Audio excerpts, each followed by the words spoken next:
prosseguir com o nosso programa, então. Agora, Daniel Drummond Dutra Luiz Machado. Vou verificar se ele já está aqui.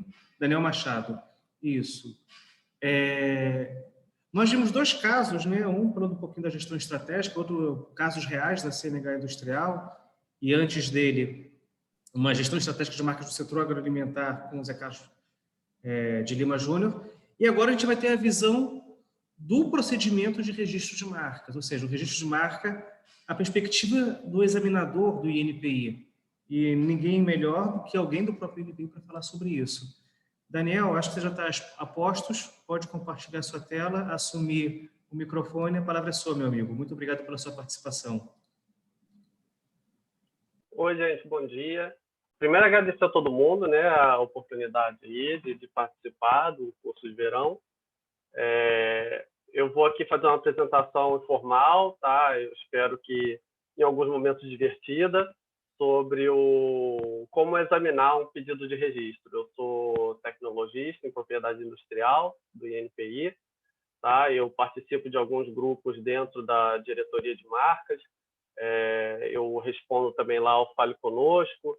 Então, eu estou sempre em contato assim, com o usuário, as dúvidas dele. Eu espero que eu possa trazer um pouquinho disso aqui para vocês. Tá? Eu procurei trazer exemplos com enfoque no setor agroalimentar, justamente por causa do tema do curso. Tá? Então, começando aqui, vamos falar sobre definição de marca. Né? A marca é um sinal distintivo cuja função principal é distinguir produtos ou serviços de outros idênticos, semelhantes ou afins de origem diversa. Tá?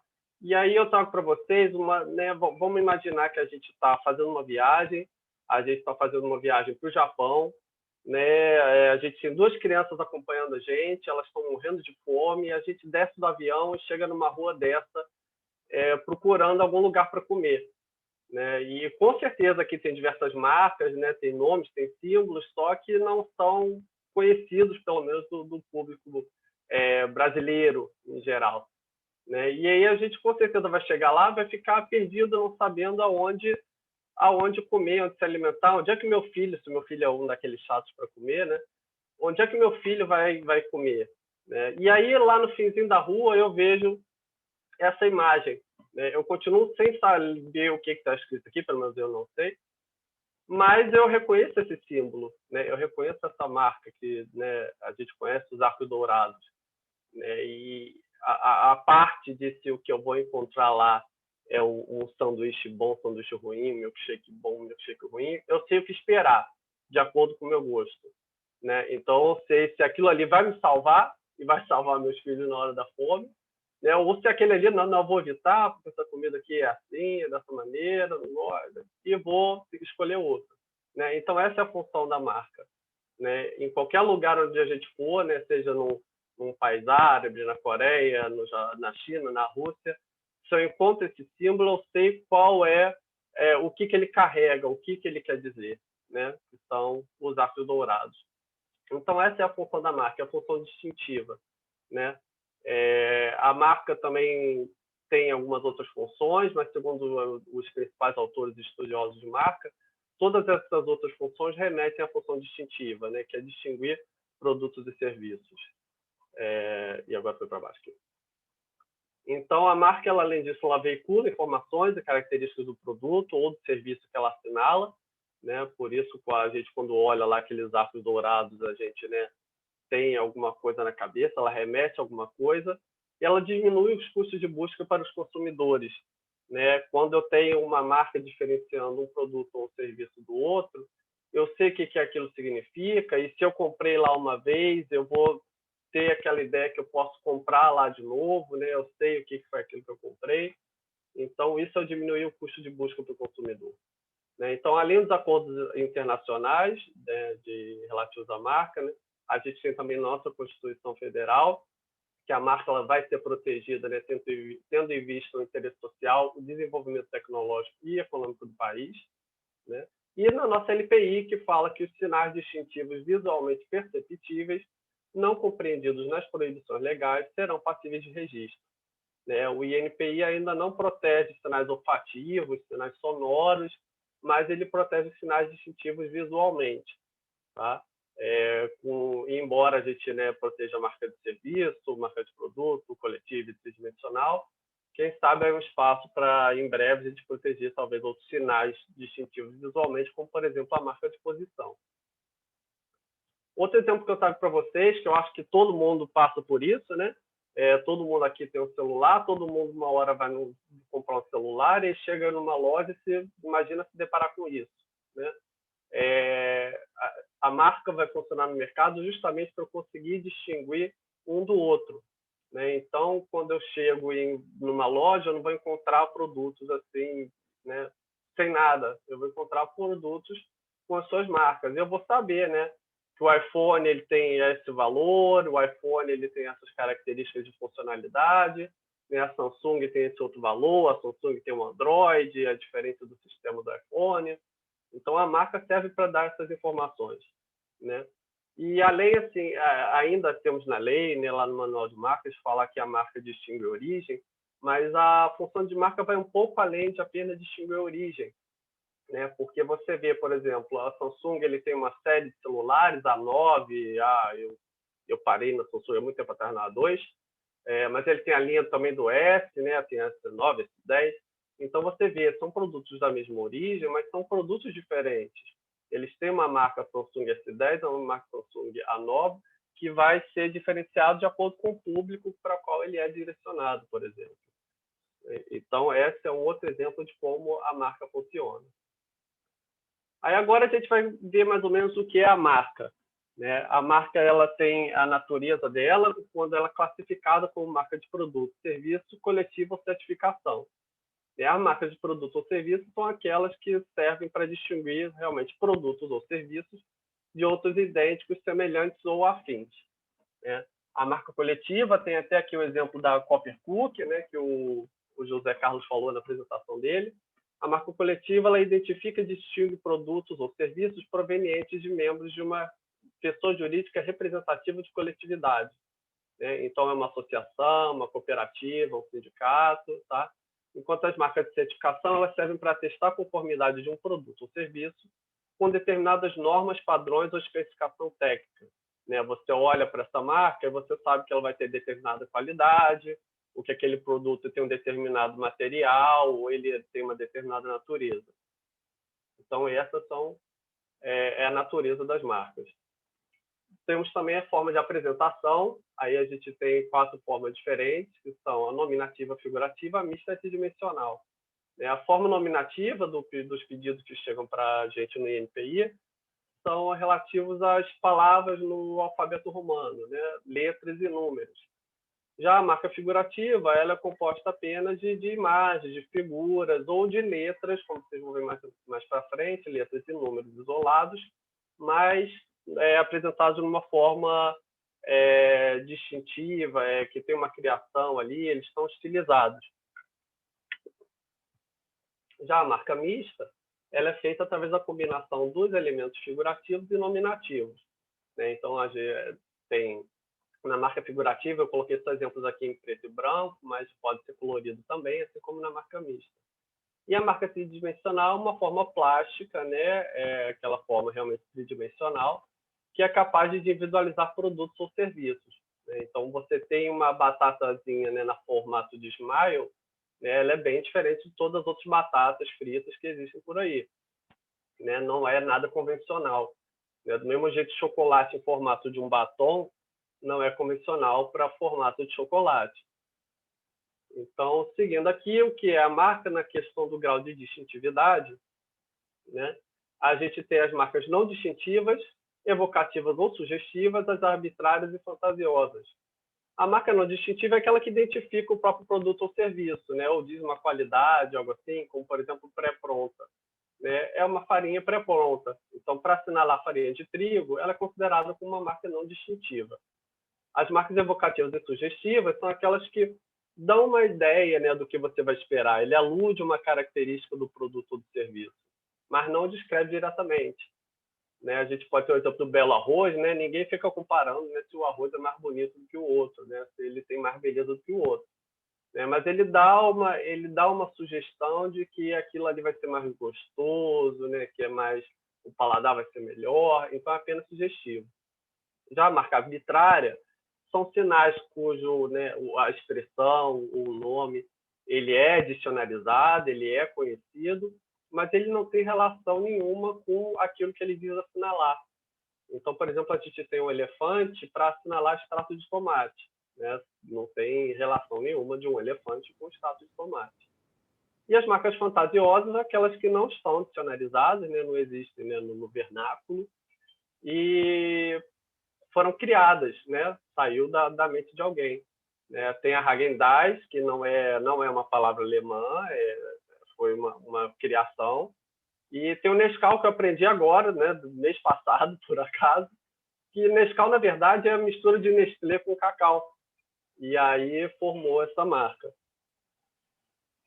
Então, aqui a gente vai começar a realmente ver o exame de marcas, né? A gente vai começar a analisar um pedido de registro depositado no NPI. Eu coloquei a brincadeirinha aqui, que é um checklist, mas realmente assim, é muito mais do que um checklist, porque cada marca ela tem as suas particularidades que são praticamente como se fosse digital das pessoas, né? É uma coisa bem particular, é uma coisa bem única. Então, o que o tecnologista de propriedade industrial, que vai ser o que vai estar examinando o pedido, né? O que acontece a ele quando se depara com o sinal? Então, eu coloquei esse memezinho, né, desse despertar na cabeça, que é justamente o que acontece com a gente. Quando a gente vê um sinal e a gente começa a olhar as partes dele, mas no final a gente tem aquela visão do todo, a gente vai abrindo várias gavetinhas, várias caixinhas na nossa mente. Então, a gente sabe que a gente tem que tratar ele de acordo com a lei da propriedade industrial, de acordo com as definições do manual de marcas, né? Mas a gente tem outros apoios, tipo as decisões de segunda instância, né, que foi decidido no recurso dentro do INPI, a gente tem acesso às decisões de segunda instância. Às vezes a gente tem acesso a decisões judiciais, né, que vão dizer, olha, esse é o caminho a ser tomado, isso foi decidido judicialmente. A gente às vezes fala conosco respondido, que a gente entende como é que qual foi a dúvida do usuário, o que a gente tem que escrever, o que a gente tem que tratar. E a busca na internet também sempre ajuda muito a gente entender aquele sinal, o que significa aquela palavra, né? Se ele é descritivo, se ele não é, se ele é de uso comum, se ele não é. Né? E também a experiência pessoal como consumidor do examinador de marcas, né? Porque nós somos examinadores, mas também somos consumidores, a gente vai no mercado, a gente, né, compra uma bicicleta, a gente viaja, então a gente está... O mundo é feito de marcas, a gente está todo sempre em contato com marcas. E uma coisa que talvez, né, não sei se as pessoas fazem, a gente normalmente faz muita enquete entre os colegas da diretoria de marcas, a gente faz reuniões de divisão, normalmente para tratar casos mais difíceis, ou casos limítrofes, casos que precisam ter uma decisão, uma impressão assim, mais do coletivo para a gente tomar uma decisão acertada que não venha prejudicar nem a sociedade, nem o requerente, né? Tomar a melhor decisão de acordo com a LPI. Então, o primeiro passo aqui do nosso exame seria aquela coisa mais, né, dizer brincando aqui, o cara crachá, né? Que é quando tem um pedido com o procurador e a gente vai analisar a procuração. O exame do instrumento de procuração, ele verifica principalmente os dados obrigatórios da procuração. Né? O que tem que estar lá? A informação dos outorgantes, as informações do outorgado, né, do representante legal, os tipos de poderes, data local e assinatura do outorgante. Tá? Eu trouxe aqui, durante a apresentação, vai aparecer aqui o Felipe, que é esse rapazinho aqui, que ele, na verdade, é o novo chatbot do NPI.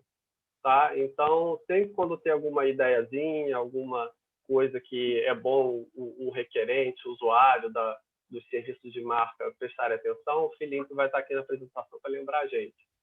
Tá? E ele aparece agora principalmente para falar sobre o arquivamento do pedido. Ou seja, se um pedido é feito com o procurador, né, para sempre trazer procuração. Se não trouxer a procuração no pedido inicial, que traga nos 60 dias contados a partir do depósito para que o pedido não seja arquivado por falta de procuração. Tá? Aqui a gente está num novo momento, né, procuração assinada digitalmente, tem aparecido bastante no INPI, né, óbvio, com o avanço da tecnologia. A gente apenas lembra que essas procurações têm que ser assinadas digitalmente com base em certificado emitido por autoridade certificadora credenciada na forma da lei, tá? Então, quem for fazer essa assinatura digital, é sempre bom dar uma olhada lá no www.gov.br/ITI, que lá você encontra quais são as certificadoras que estão realmente credenciadas no âmbito do ITI, tá? Outra coisa também que a gente normalmente observa, tem que observar, é a legitimidade do requerente, né?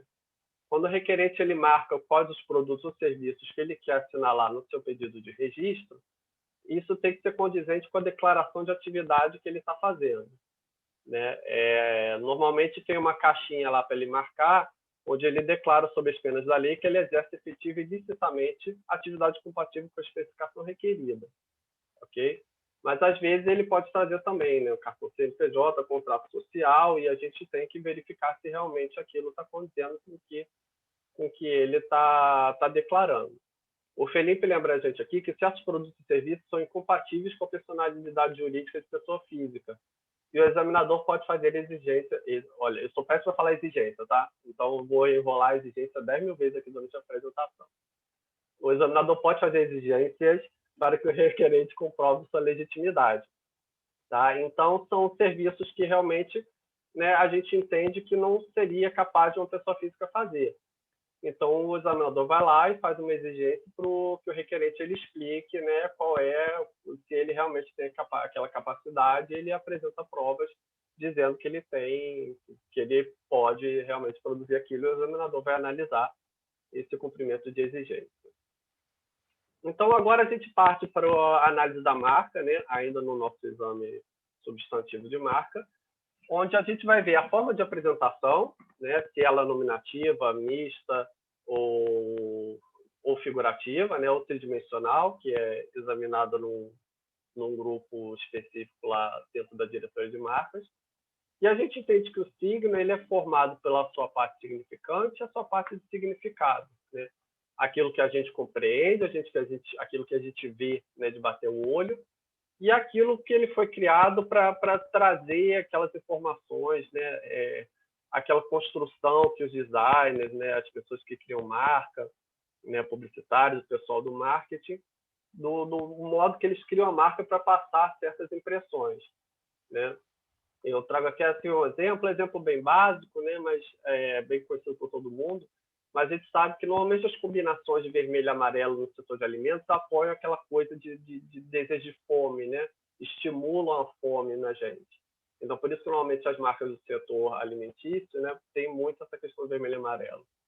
E no caso, se o requerente, se quem está à deposição do pedido de marca, tem alguma explicação, de repente, com a marca, ele poderia trazer isso na petição inicial.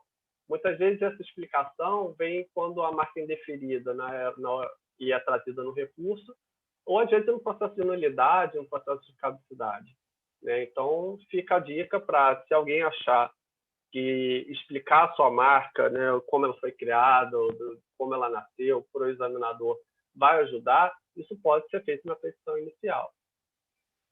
Continuando aqui na análise da marca, a gente normalmente analisa o conjunto marcário, né, principalmente na questão das marcas mistas.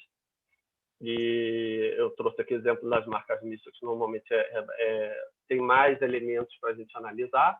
E a marca ela é composta pelos seus elementos principais, seus elementos secundários e seus elementos negligenciáveis, né? Analisando essa daqui, que é o restaurante Prato Forte, a gente tem como elementos principais não só o nome Prato Forte, né, como o símbolozinho aqui do pratinho sarado, que está aqui com o muquizinho, né?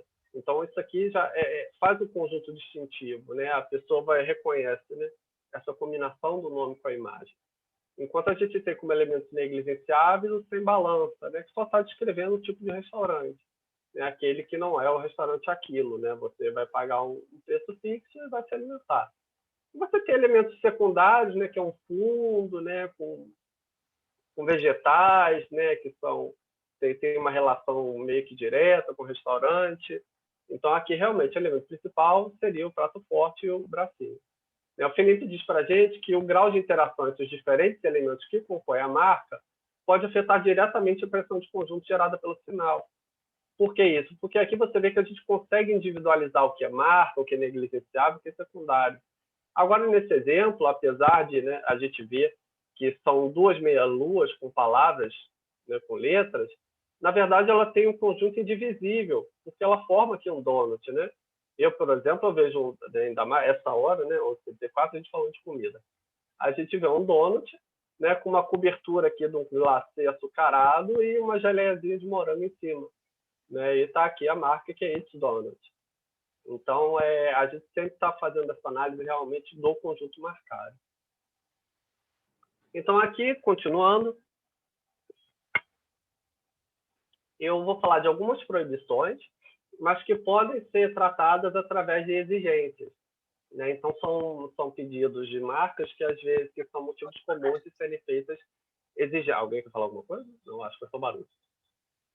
São motivos comuns de exigências para o usuário, para o peticionário de registro de marca. A primeira é o sinal que infringe o artigo 122 da LPI, né, que é aquilo que não é percebido como marca. Então, aqui a gente tem um exemplo de um vagão-restaurante, um trailer, para assinalar vagão-restaurante. Então, o manual de marca diz para a gente que a gente não deve considerar isso aqui como parte do pedido de registro de marca. Então, a gente faz uma exigência pedindo para que ele retire essa parte e continue apenas com o elemento nominativo, aqui misto, né? Deco Food Trailer. Outro exemplo é o sinal formado por variações da mesma marca, né, que é o artigo 155 da LPI, que diz que o pedido ele tem que referir-se apenas a um sinal distintivo. Tá? Não podem ser vários, que nem nesse exemplo. Então, se o peticionário ele quer depositar várias marcas diferentes, então ele deve fazer um pedido para cada uma.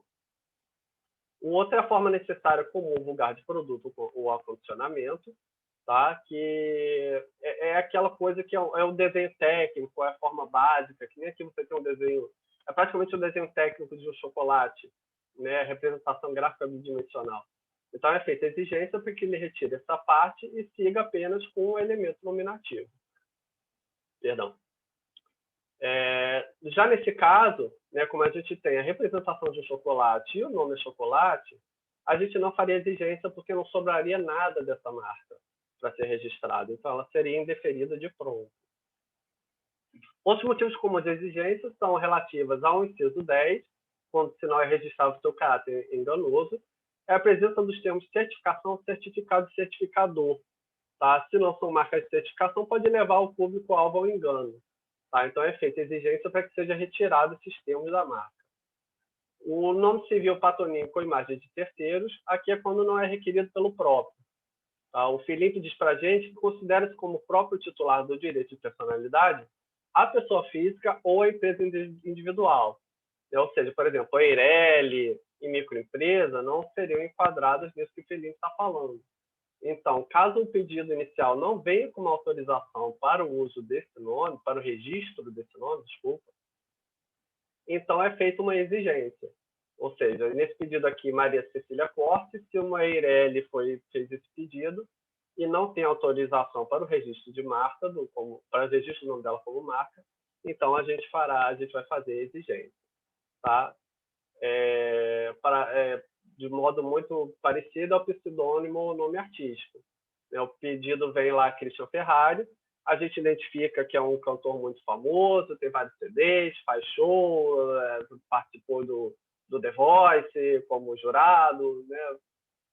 A gente reconhece através de uma busca no Google, e se a gente vê que a pessoa não é a mesma, então a gente também faz uma exigência que a pessoa comprove que ela é titular desse nome artístico.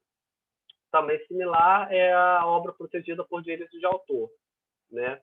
Se é depositado um sinal que você vê claramente está fazendo referência, né, que pode ser confundido com uma obra protegida por direito de autor, então é feita a exigência para que a pessoa prove que ela tem, né, que ela é detentora desse direito, ou que ela tem autorização do dono do direito para registrar aquele sinal como marca. Então, esses são os principais casos de exigência de mérito. Tá? Agora, a gente vai para meio que um segundo passo Como eu disse antes, eu estou mostrando para vocês como segundo passo, mas, na verdade, essas coisas vão acontecendo mesmo que no mesmo momento. Né? Agora, a gente analisa a especificação de produtos e serviços. né? São 34 classes de produtos, são 10 classes de serviços. Tá? O INPI ele adota a classificação internacional de produtos e serviços de início, né, que é um acordo internacional. Lá no site do INPI, eu coloquei aqui, né, direto o link para vocês. Vocês podem encontrar as listas de classificação, as atuais e as antigas. Tá? E vocês encontram lá também, nesse mesmo link, que é um serviço para ajudar a classificar corretamente os produtos e serviços. É um serviço que é realizado mediante um pagamento de taxa, mas aí a comissão de classificação de produtos e serviços, lá da nossa diretoria de marcas, ela ajuda quem está com uma dúvida ou tem um produto inovador, não sabe classificar, ou realmente quer, né, atender uma questão relacionada à especificação. Então, pode ir lá nesse link que tem esse serviço lá. Tá? O Felipe ele diz a dica aqui sobre uma especificação muito abrangente pode aumentar a chance de colidência com marca registrada, oposição de terceiro, ou pedido de nulidade ou de caducidade. Né? O que acontece? Existem classes que permitem você escolher muita coisa. Né? Eu não vou nem falar agora, por enquanto, da questão do multiclasse. Né? Vamos nos ater na questão de um pedido que é feito dentro de uma classe só. Né?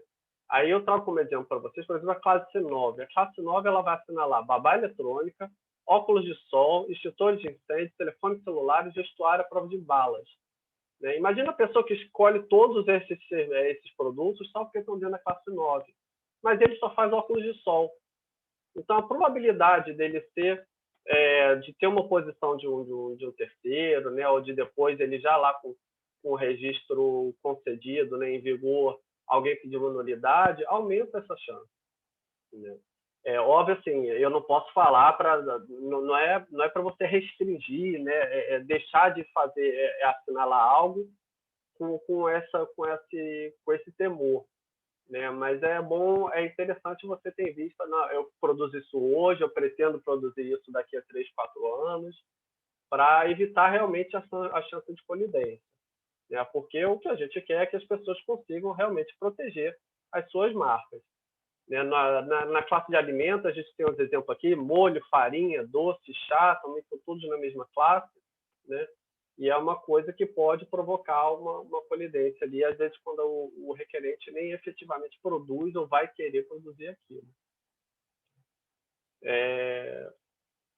Aí aqui eu trago para vocês, só para vocês olharem rapidinho, né? Por exemplo, no setor agroalimentar, esses são praticamente, né, o produto final do setor agroalimentar, mas a gente tem todas as outras classes, né, setores que estão envolvidos no setor agroalimentar, desde na classe 1, a gente tem adubo fertilizante, até a classe 43, né, onde a gente tem serviço de restaurante, de lanchonete, né, ainda mais nessa pandemia, né, essa hora é a coisa que eu mais tenho saudade do restaurante.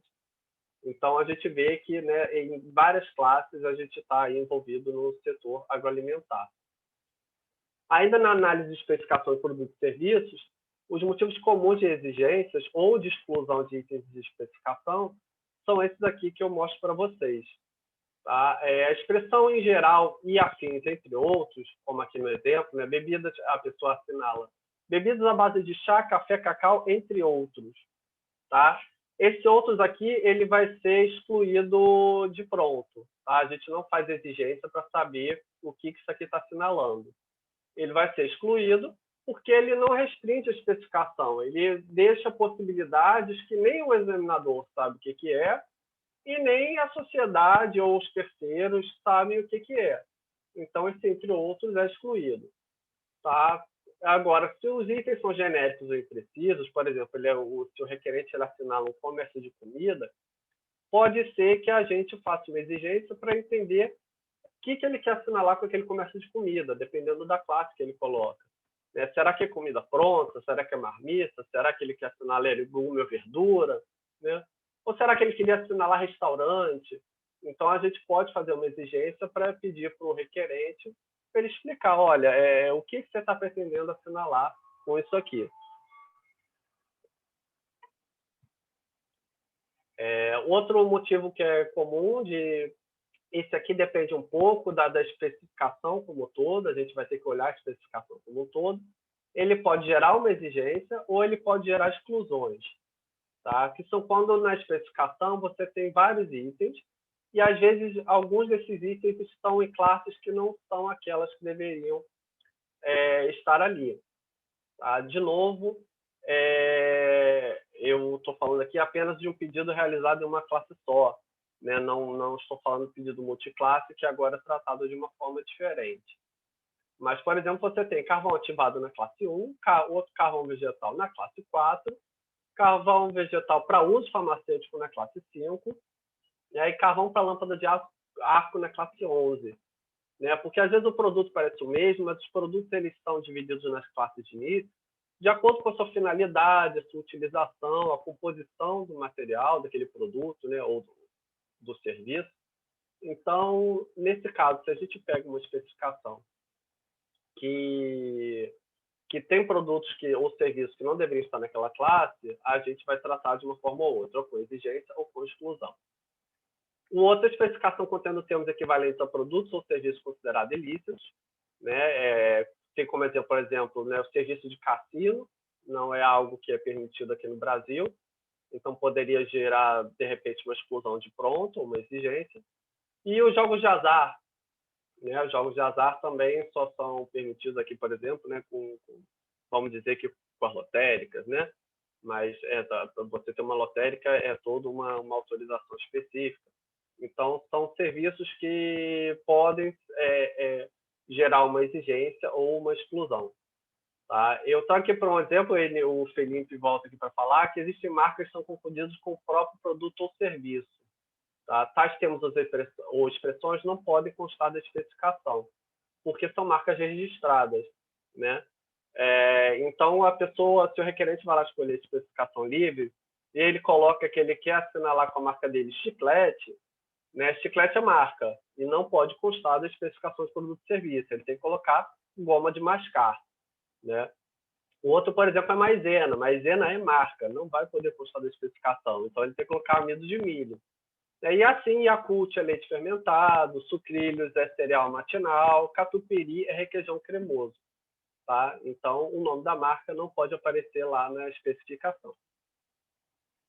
Aí agora a gente vai começar, né, a ver realmente as proibições legais, né, a parte mais séria, mais complicada da apresentação. Né? E eu, quando estava preparando o material, fiquei pensando como é que eu vou mostrar as proibições legais, né, no curso. Né? E aí foi quando eu pensei, né, agora, né, no começo do ano, teve o Natal, então, para mim, o que pode ser mais ilegal do que pasta no arroz? Né? Então, eu pensei, não, realmente, pasta no arroz é unânime, né? Alguém tem algum contra? Não, ninguém tem algum contra. Pasta no arroz é uma coisa praticamente ilegal. Então, a gente, quando pensar numa proibição legal, a gente vai fazer a brincadeira de imaginar que né, tem pasta ali no nosso arroz. Então, a gente começa pela análise da liceidade do sinal marcário, tá? Quando o sinal é registrado com o seu caráter oficial ou público. E aí eu chamo a atenção para dois exemplos que acontecem, duas questões dentro do inciso 1, inciso primeiro, que acontecem muito nos pedidos de marca, que são quando o requerente ele coloca no seu sinal uma bandeira não estilizada ou um monumento, tanto o nome quanto a imagem, e não está estilizado. Né? Esses casos não podem ser registráveis, não podem ser individualizados. Né? Então, realmente aqui, uma bandeira numa marca, a gente vai considerar que é a pasta ali do nosso arroz. Então, a gente não pode aceitar essa bandeira se ela não estiver suficientemente estilizada. Tá? No manual de marcas até tem os exemplos lá sobre as estilizações de monumentos, né, de bandeiras. Então, o monumento é a mesma coisa.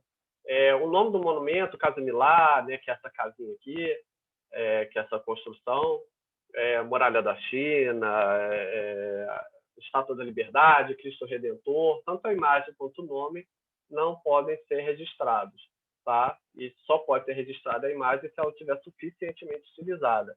Então, a Casa Milá aqui também não seria aceita. Agora, na análise da liceidade do sinal, o sinal é registrável por seu caráter contrário à moral e aos bons costumes. Né? É um inciso controverso, né? moral e bons costumes é algo que muitas vezes é muito particular, mas o INPI não é o guardião da moral e dos bons costumes no Brasil. Mas o que a gente faz quando a gente encontra uma marca que a gente acredita que é um inciso 3, então a gente realmente procura fazer aquilo que eu falei nos primeiros slides. A gente pergunta para os nossos colegas, a gente leva para os chefes, né? O chefe leva para o chefe dele, e aí a gente procura tomar essa decisão baseada na impressão de mais de uma pessoa, né? Porque a impressão no inciso 3 às vezes pode ser muito pessoal.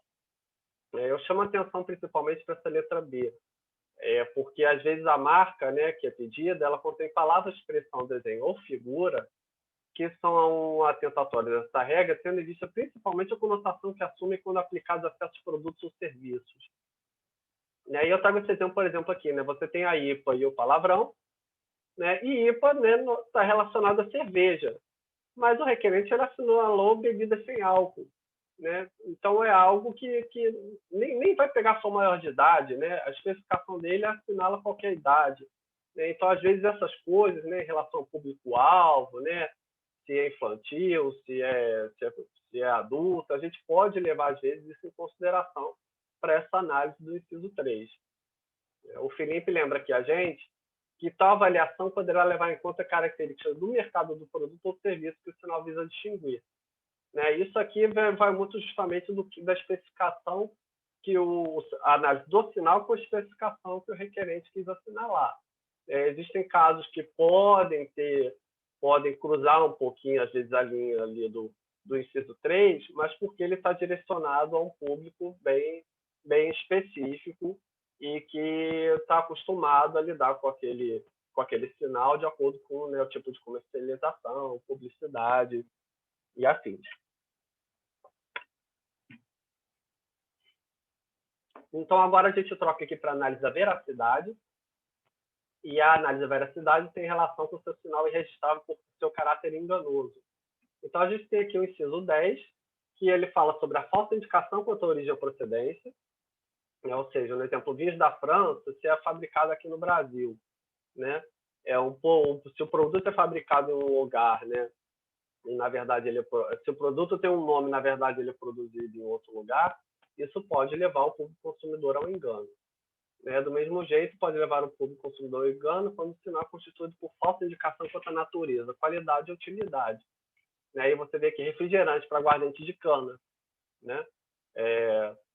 Seria até perigoso, né? Você colocar um aguardente de cana com o nome de refrigerante. Né? Imagina uma pessoa que não gosta de álcool, não pode beber álcool, e vai encontrar um produto escrito refrigerante.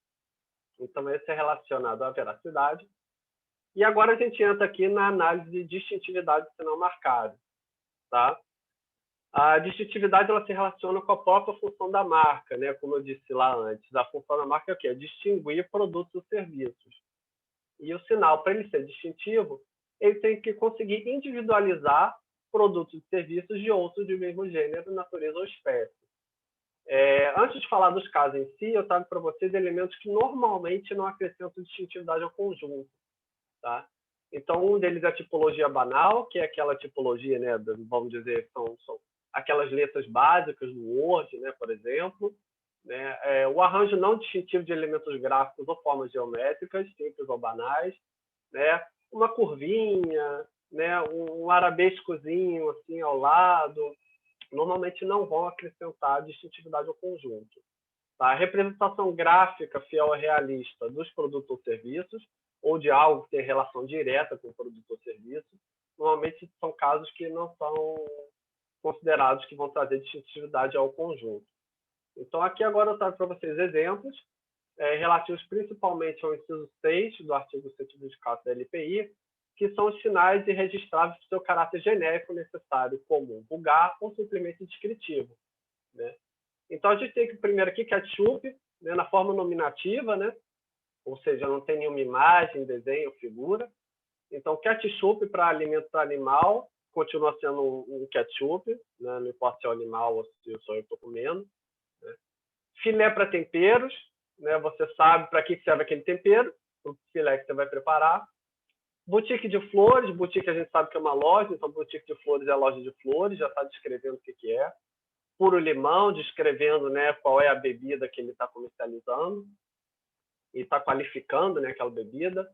Né? Tomatoes para ketchup, imagina individualizar algo que é feito, né, do que o produto é feito. Né? A gente sabe até que tem uma marca que ela agora anuncia, né, que o produto dela é feito com tomate, água, vinagre, sal e pronto. Né? Então, assim, a gente não pode individualizar tomate para ketchup. Né? Burrateria, né, que já diz para a gente o que essa loja, o que esse restaurante, né, vai te fornecer. Né? Eu vou falar até mais à frente a questão dos sufixos eri e aria, mas a gente faz o paralelo com a sorveteria, não tem novidade nenhuma. Né? Vanilla cake para uma cafeteria, né? Se eu tenho certeza que eu vou comer quando entrar naquela cafeteria é um bolo de baunilha. Então, todos esses não seriam considerados como marcas distintivas. Tá? E aí o examinador, normalmente, ele diz, né, o motivo pelo qual ela não é distintiva. Tá? Nesse caso, na verdade, nem é o arroz com pasta, é a pasta pura. Né? Desculpa quem gosta de pasta. Mas é só... dificilmente a gente consegue achar alguma coisa para salvar, né, como a gente diz, a marca. Mas no recurso, né, de repente, o requerente explicando aquela criação, quem sabe, né, consegue no recurso reverter uma decisão. Aqui, nesse caso, é mais ou menos o contrário do que eu apresentei antes. Né? Aqui, o conjunto marcário ele é mais forte do que os elementos nominativos. Né? Então, nessa questão da análise de distintividade, o Felipe diz para a gente que o conjunto marcário deve conter elementos figurativos capazes de criar uma impressão imediata e duradoura do sinal na mente do consumidor, desviando a atenção do elemento nominativo não distintivo. Ou seja, eu tenho paeiro aqui, numa tipologia, né, que já não é comum, mas paeiro cigarro de palha. Né? Mas o conjunto dele é um conjunto, né, onde a estilização da tipologia combina com a estilização aqui dessa cara de um touro, e esse conjunto começa a virar praticamente um conjunto indivisível. Né? É igual o faz tudo de serviços rápidos. Né? Você tem aqui um bonequinho meio que zen com as suas ferramentas, ocupando uma posição ali bem principal no conjunto. Né, que nem o pão gostoso, né? Pão gostoso, né, é algo que vai estar diretamente relacionado ao produto que ele pretende servir na cafeteria, mas tem um personagem aqui, provavelmente, né, reconhecido, ou um personagem que consegue ser individualizado dos outros personagens comumente usados. Então, esses sinais poderiam ser considerados distintivos. Trago aqui também um exemplo de alteração ortográfica, né, onde a gente tem aqui num conjunto, né, eu sei que essa combinação de cores não deve estar muito boa para ver, mas não foi opção do requerente, onde tem o tapioca. Né, foneticamente tem essa impressão do tapioca, mas você vê que o conjunto ele é construído de uma forma, quando você olha diretamente, você não vai identificar de pronto, né, que é tapioca. Lembrando que o requerente, quando ele recebe deferimento desses tipos de marca, ele não pode impedir os outros de usar os elementos nominativos. Tá? Ele está recebendo a proteção no conjunto marcário. Aqui o tapioca, que eu disse, ok. E aqui a gente tem mais uma extensãozinha dessas proibições que eu falei. Ao contrário do tapioca, né, você tem, por exemplo, alterações ortográficas de termos ou expressões não distintivas, mas alterações que não causam impacto, tipo uma camisa para assinalar a camisa e você só troca o I por um Y. Então, não vai ser registrável. Neologismos, né, como eu disse, né, essa questão do ari e eria não é nova. Né, por mais que você pegue produtos novos e faça essa junção, né, tudo remete a um lugar que vende aquele produto, assim como a sorveteria é um lugar que vende sorvete. E aqui os termos distintivos não distintivos justapostos, tipo fast print para o comércio de impressora, não seria considerado registrável.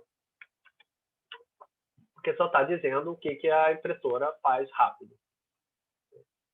Continuando aqui na questão da distintividade, aqui a gente tem o sinal de expressão de propaganda, que é o inciso 7 do artigo 124, E o que é o sinal ou expressão de propaganda? É uma afirmação que recomenda produto, são adjetivos ou expressões para destacar o produto, ou são frases ou expressões que atraem a atenção dos consumidores.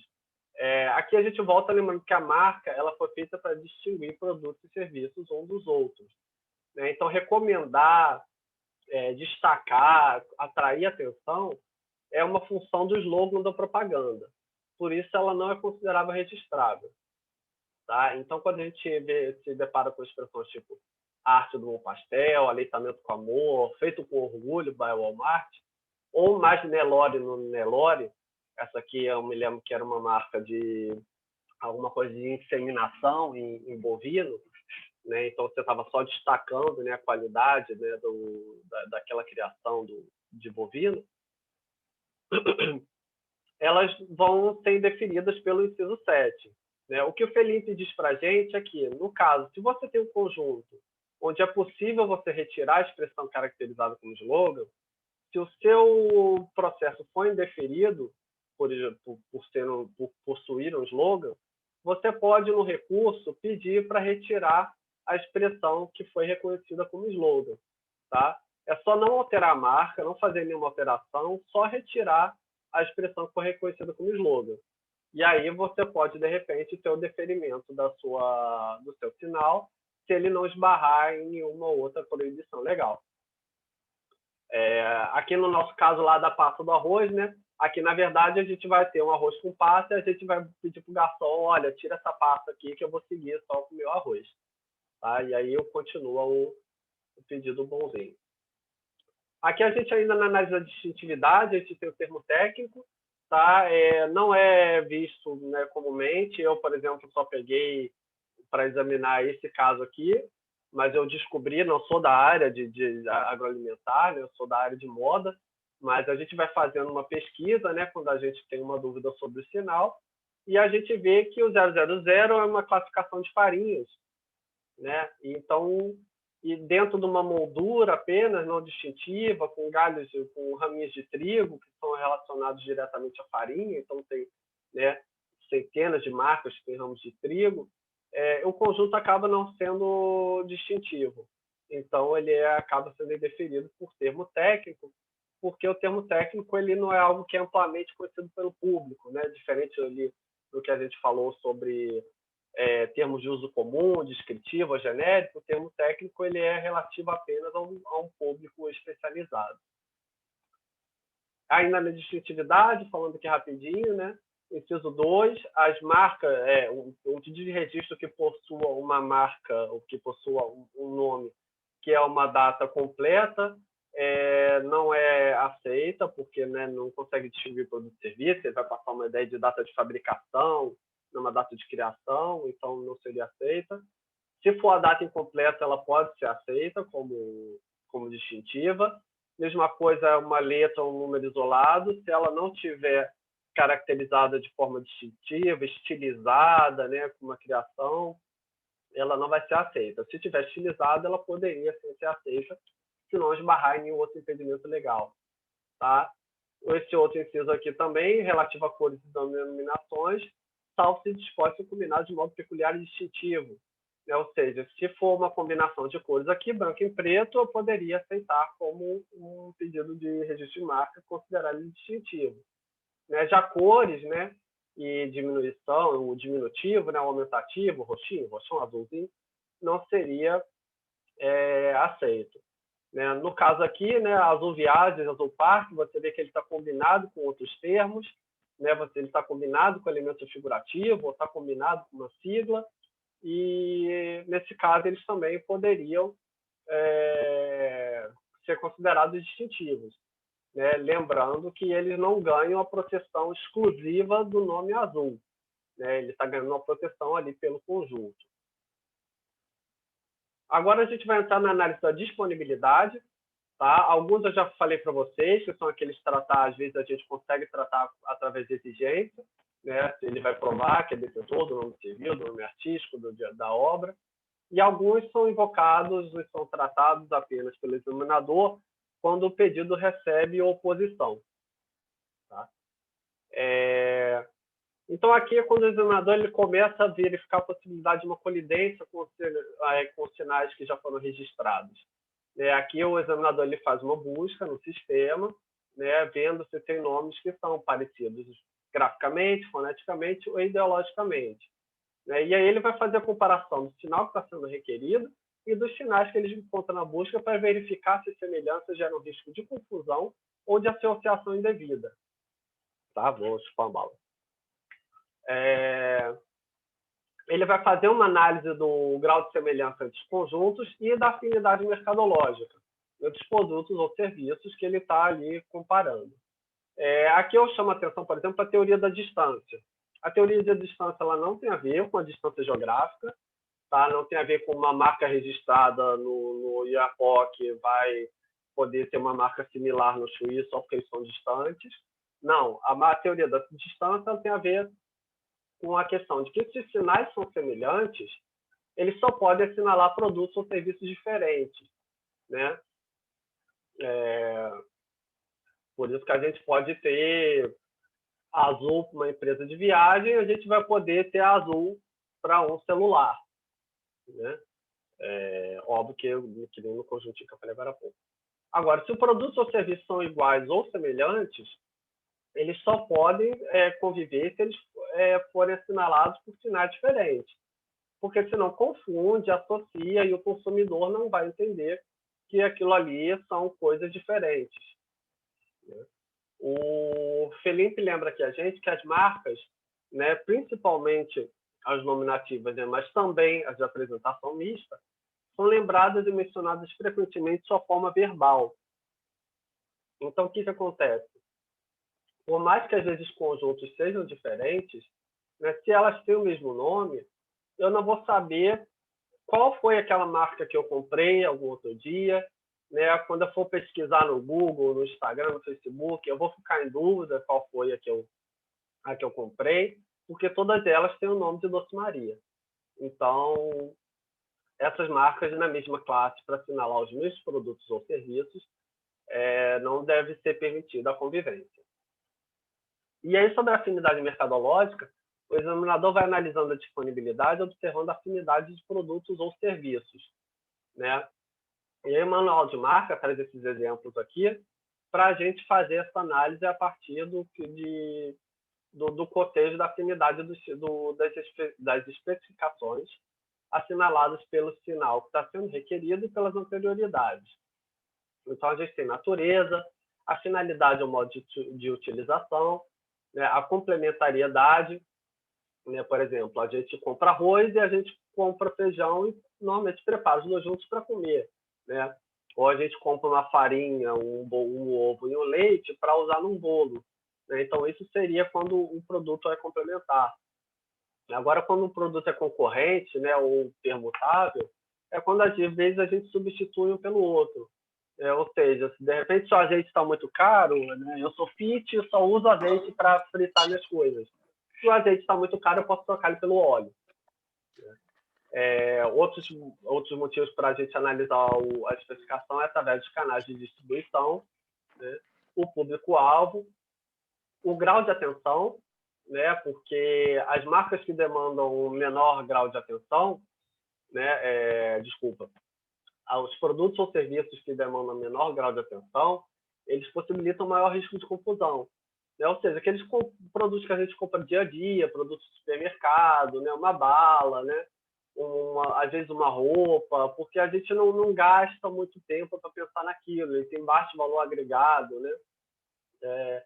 Em contrapartida, os produtos de maior grau de atenção, eles normalmente geram menor risco de confusão. Né? Já são compras de valores elevados, né? Um carro, uma passagem aérea que você vai comprar, né?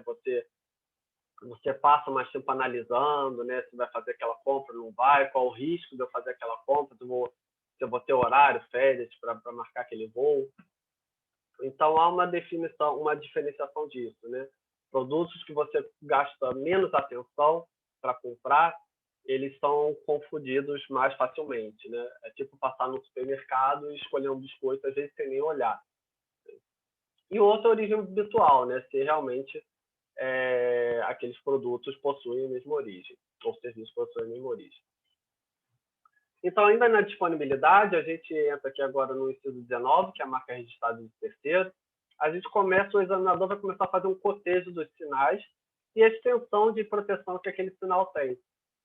Eu trago para vocês um exemplo, que você tem aqui, um rapazinho água leve, e a marca dele é essa, né? O elemento distintivo principal seria leve, um elemento meio evocativo, sugestivo, né? Não é diretamente exatamente relacionado com água, mas ele é bem evocativo. Então, a proteção desse rapaz aqui seria uma proteção menor, o guarda-chuva dele é menor, né? Enquanto que o Taurus água aqui já é um termo mais arbitrário, né? Talvez até meio fantasioso, não tem relação nenhuma com água. Então, ele tem um guarda-chuva de proteção bem maior, né? A marca dele está mais protegida, né? Ele consegue afastar termos que poderiam ser similares. E essa é justamente a questão que o examinador vai avaliar. Ou seja, se o examinador pega uma marca Taurus, né, e há uma anterioridade registrada Taurus, né, há meio que uma fonética aí, a pessoa pode até ler igual, da mesma forma. Então, como foi dito anteriormente, né, as marcas são reconhecidas principalmente pelo seu lado fonético, né, elas são faladas. Quando o Taurus entra aqui, se ele for permitido entrar nessa questão, ele vai poder invadir o espaço aqui de um terceiro, né? Então, o guarda-chuva aqui desse Taurus aqui está impedindo que ele... Opa, foi demais. Está impedindo que ele... Foi demais de novo. Está impedindo que ele se aproxime, tá?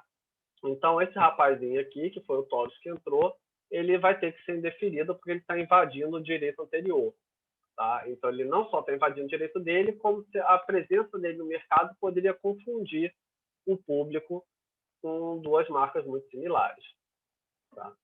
Aqui eu falo também na questão do inciso 19, que é o ônus da convivência, né? Aqui a gente já vai começar a pensar que marcas evocativas, sugestivas ou fracas, né? Como elas têm aquele guarda-chuva pequeno, elas acabam tendo que conviver, né? Óbvio, não marcas idênticas, mas marcas similares, parecidas, né? O público já está acostumado no mercado a encontrar marcas parecidas, porque elas são consideradas muito evocativas. Então, trago exemplo, por exemplo, aqui o Brownie do Luiz, que muita gente deve conhecer, né? Ele é uma marcazinha ali, um conjuntinho formado com, né, um selinho, né, um formato de um selo, dizendo de quem é o Brownie, né? Não é nem o Luiz Alfredo, nem o Luiz da Silva, é apenas o Brownie do Luiz, né? Isso acaba tornando ela não é uma marca muito forte, né? E acaba permitindo que apareça, de repente, o Brownie do Kaká, né? E depois o Brownie do Mário, o Brownie do Léo, do Rafa, do Cadu, e você vê que todos esses sempre nesse mesmo formato de selo, né? Mas, assim, são marcas diferentes, são pessoas diferentes, mas acaba esse conjunto muito similar, muito evocativo, de um selinho para colocar em algo com o nome de alguém, acaba sendo um conjunto evocativo que tem que ser permitido a convivência. E você vê que não só os rapazes entraram na onda do Brownie, como depois as meninas também entram na onda do Brownie. Você tem o da Rô, da Ju, da Cris, da Lud. Aí você começa a ter o Brownie da Preta, mas você tem também o Brownie da Ruiva, né? E aí a vovó e a mainha também vão ter o seu Brownie, né? Todo mundo lá com o seu Brownie. E aí depois vem o Brownie da favela, o sonho do Brownie, o amor de Brownie, no final o tal de Brownie tem tudo de Brownie, né? Então acaba tendo que ser permitida a convivência, porque são marcas que são muito evocativas, muito sugestivas, e o público vai estar acostumado a diferenciá-las, tá? Outra questão que às vezes é muito parecida com essa questão do ônus da convivência, né? Mas né, não se restringe apenas a isso, são marcas que têm os elementos desgastados. Normalmente são marcas que evocam algo, tipo o Mega, né? O Mega dá uma sensação de poder, do melhor, né?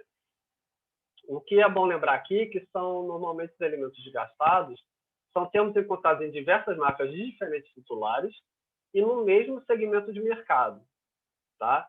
Mas ainda assim a gente vai analisar a impressão de conjunto, se é possível elas conviverem a partir dessa impressão de conjunto. Por isso que no momento o seu examinador, né, recebe essa marca aqui, Mega Pão, e ele entende que essa marca vai colidir, né, o público consumidor vai associar, vai confundir com essa marca que já existe, Mega Punch, então o examinador pode proceder com o indeferimento dela, né, porque justificando, né, que há uma marca registrada de terceiro que pode levar, e a convivência delas no mercado pode levar ao consumidor a confusão ou associação indevida. Tá? Lembrando que é sempre verificado no mesmo segmento de mercado. Tá? Então, aqui temos praticamente os principais exemplos que a gente encontra de impedimentos de marca registrada de terceiro. É quando há uma reprodução com acréscimo, né? Ou seja, há uma anterioridade, lá foi encontrado, o examinador encontrou na busca anterioridade nova-cel, e o pedido é o renova-cel. Né? Então, ele pode acusar uma reprodução com acréscimo. Já a reprodução parcial, quando é parte da anterioridade, né? Você teve Vitória, e o pedido aqui que entrou é só Vitória. Né? Então, mesmo os conjuntos sendo diferentes, você vê que há, né, o nome, né, o elemento distintivo ali, Vitória, né, é praticamente idêntico. Então, há uma reprodução parcial do nome, do elemento nominativo. Também temos o caso de imitação fonética, onde não são as mesmas palavras, mas há, né, uma identidade fonética, né, que nem o touros e o toros. E temos também imitação ideológica, né? Ou seja, é quando aqui, apesar do nome, do elemento distintivo aqui de hiper ser igual, aqui a gente também tem uma imitação ideológica do conjunto, né? Então, é a âncora com o nome distintivo, com esse nomezinho aqui embaixo, Worshipper Movement, né? Então, você vê que é uma imitação ideológica aqui, que às vezes até parece uma evolução da marca, né? Mas não é uma marca de terceiro, que encontrou uma anterioridade aqui praticamente idêntica e imitação ideológica vai ser indeferida. Aqui a gente entra apenas, eu vou, né, mostrar para vocês mais ou menos como é a análise de pedido de oposição. E a análise de pedido de oposição é quando há uma oposição ao pedido de registro de marca, ou seja, o terceiro se manifesta contra esse pedido, né? Ele sente que o seu direito foi invadido, né? Ele sente que alguém está esbarrando ali no guarda-chuva dele, né? E aí ele vem ao NPI, ele entra com uma oposição ao pedido de registro, né, e cabe a ele dizer seus argumentos de maneira clara e objetiva, porque esse terceiro que está entrando com pedido de registro está invadindo algum tipo de direito dele. Tá? O Felipe agora lembra que nos processos de oposição podem ser levados em consideração colidências em classes mercadologicamente afins.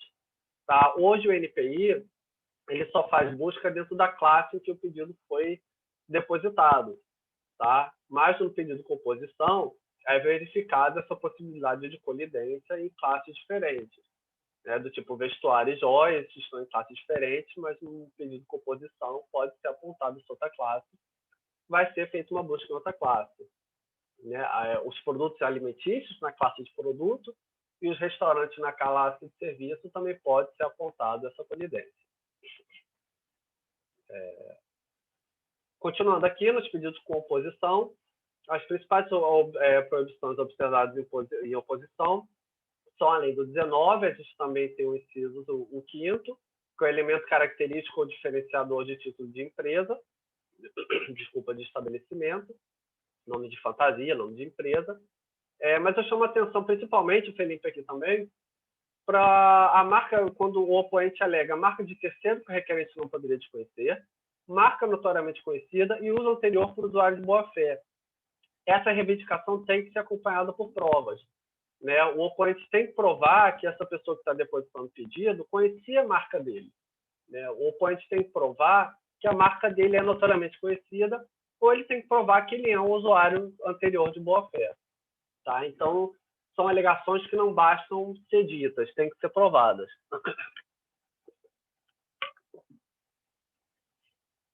E apenas lembrando aqui que as alegações sobre concorrência desleal, Constituição Federal e Direito do Consumidor não são matérias que são tratadas no INPI, tá bom? Não são competências da divisão da diretoria de marcas.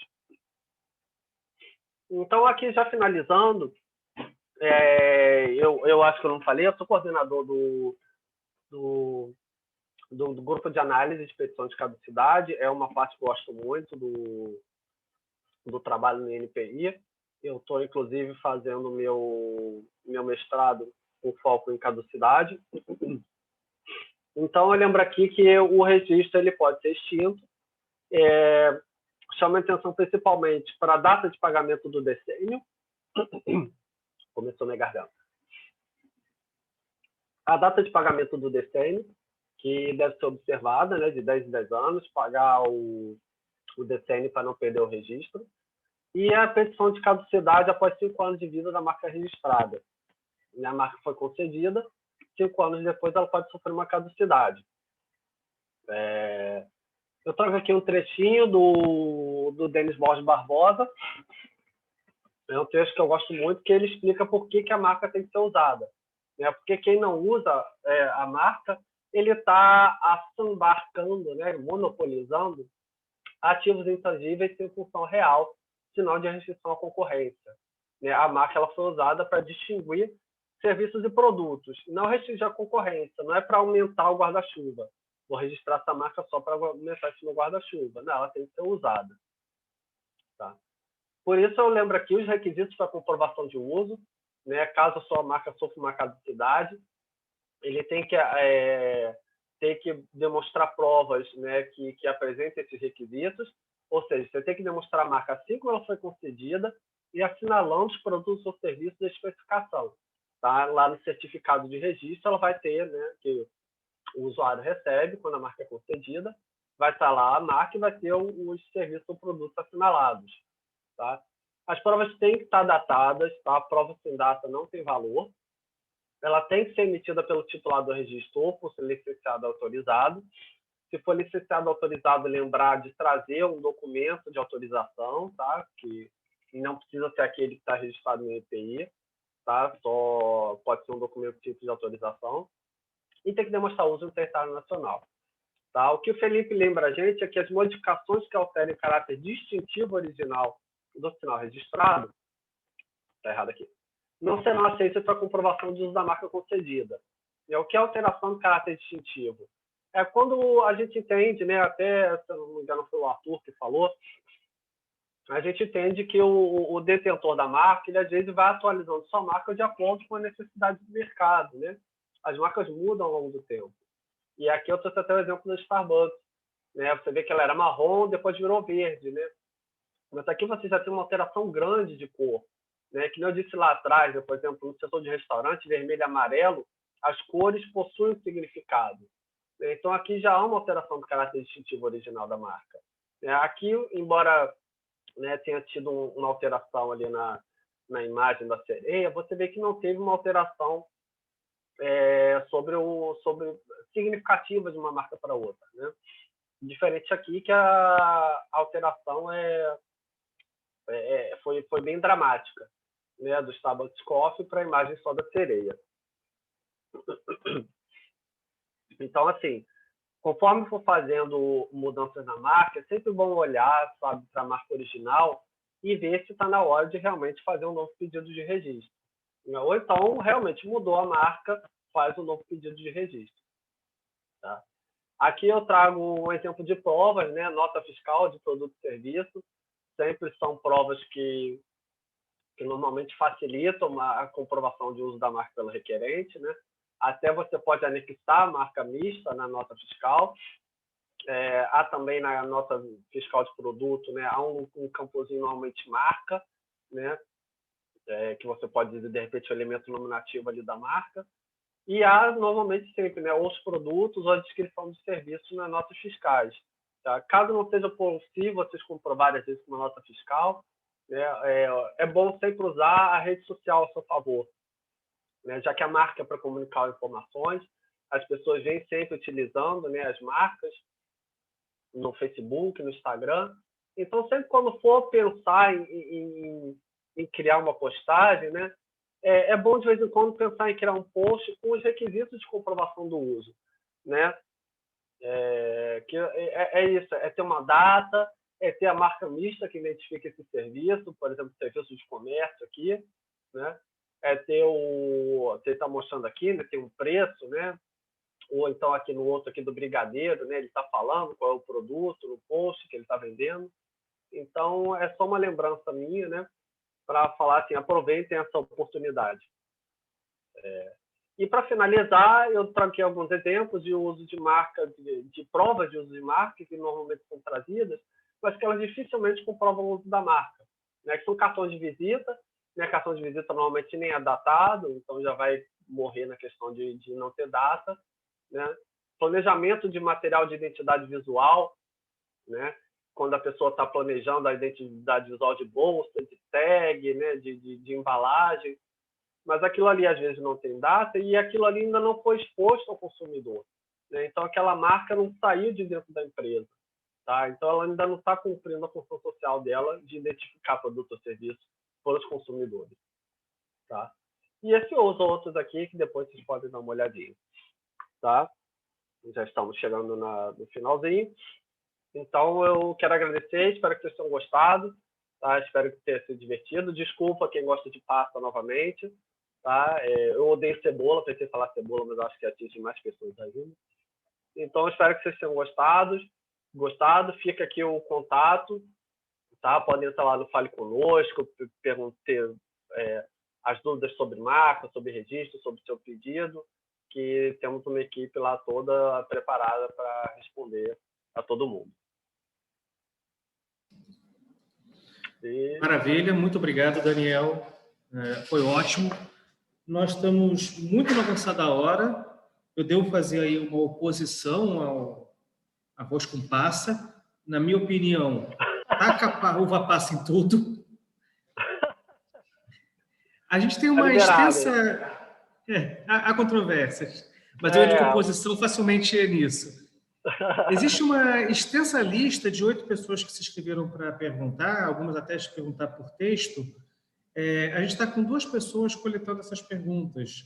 E, devido ao avançar da hora, eu vou abrir, para não ficar plenamente sem nenhuma pergunta, somente para a primeira que se inscreveu, que foi a Adriana Garcia, e as outras eu vou pedir para os nossos apoiadores, hoje acho que é o Alan, se não me engano, é o Alan e o Wendel, hoje acho que é o Alan, para ele entrar em contato com essas pessoas, para pegar as perguntas que depois lhe envia, tá bom? E a gente responde depois coletivamente. Se pudesse disponibilizar isso, eu agradeço muito. Então, Adriana Garcia, se você puder abrir seu microfone e fazer sua pergunta, agradeceria bastante. Primeiro, obrigada.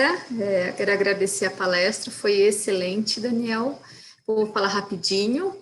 Eu ratifico os termos da oposição, de que passas cabem tudo. E a minha pergunta, ela é com relação à procuração, né? Você falou da assinatura digital. Eu queria saber sobre a assinatura eletrônica. Eu tive alguns casos que o NPI formulou a exigência e outros não. Eu queria saber se tem algum entendimento já pacificado nesse sentido. A assinatura eletrônica ela não é aceita. Só é aceita realmente a assinatura digital lá nos termos, né, do ITI. Normalmente deve ser feita uma exigência para que você reapresente a procuração ou assinada, né, manualmente, né, nos termos, como é feito antigamente, né, vamos dizer assim, ou a assinatura digital, tá? Pode ser que tenha alguém... Às vezes, algumas assinaturas eletrônicas são tão bem feitas que realmente, às vezes, a gente nem consegue distinguir se ela foi feita manualmente ou se foi feita eletronicamente. Então, a gente pode ter passado justamente por causa disso. Entendi. Muito obrigada. Okay? Nada. Eu estou disponível. Quem quiser perguntar, é o Henrique que decide ali. A gente tem um compromisso que era para ter terminado meio-dia, a gente já começou um pouquinho tarde, os palestrantes também sempre demoram um pouquinho, a gente até pulou a nossa pausa, mas eu realmente fico bastante apreensivo com o compromisso que a gente tem com o horário. Tudo bem, depois só mandar que eu respondo. Eu posso fazer uma sugestão, que essas perguntas, depois, quando elas forem escritas, né, quando elas forem respondidas por escrito... Desculpa, Daniel, não me apresentei. Isabela, prazer. A gente pode colocar na plataforma, junto com o material do curso. Então, todo mundo teria acesso a essas perguntas também que forem enviadas, né? Não vai ser só para a pessoa que fez a pergunta. A gente coloca um documento, um PDF lá. Isso, a ideia é essa, fazer as outras também, a gente vai colocar, vai publicizar para todos. Que a dinâmica é essa, né? A dúvida de um também pode ser dúvida de outro. Para não prejudicar, porque as pessoas têm compromisso, né? Estavam prevendo que a aula terminasse meio-dia, então se a gente abrir para pergunta agora, né? Pode ser que seja uma pergunta de interesse comum de todo mundo e tem criança para comer, né? Ninguém vai comer a criança tem que comer. Do agroalimentar, falar isso agora é complicado. Essa hora, falar de marca de alimento, né? Realmente, de donut, é difícil. Maravilha. Repassando hoje, então, agradeço muito ao Daniel pela apresentação. A gente teve hoje nosso segundo grande tema, né, na sessão de marcas, que falamos sobre a gestão estratégica, sobre um caso específico de como explorar o PI, e aí o ponto de vista do examinador, que é o examinador mesmo, tá? Não é alguém que leu num livro, alguém que faz isso todos os dias como ofício. Então, esse é o valor, é um conhecimento muito raro. Então, eu vou passar agora a palavra para o Daniel para se despedir, e aí depois a gente faz o encerramento. Obrigado, gente. Foi um prazer para mim, tá? Eu respondo depois as perguntas que mandarem, e quem quiser pode mandar lá a mensagem no Fale Conosco, que a gente faz o trabalho, a gente responde com todo carinho também. Maravilha. Estava aqui uma pergunta, essa rapidinho, pedindo o contato do palestrante anterior. Então, a gente vai mandar, já recebemos, vamos mandar aí disponibilizar na plataforma as apresentações também do Daniel, quando enviar para a gente, e lá tem os contatos, para vocês entrarem em contato por alguma questão específica. E o Daniel também falou aqui que ele, particularmente, responde o Fale Conosco, né? O Fale Conosco é uma ferramenta que realmente funciona no NPI. Podem utilizar que quem responde, como a gente está vendo aqui, é o próprio examinador. Manda lá. Então, muito obrigado, Daniel. Amanhã nós vamos cumprir a nossa sessão 3, que é indicações geográficas e marcas coletivas.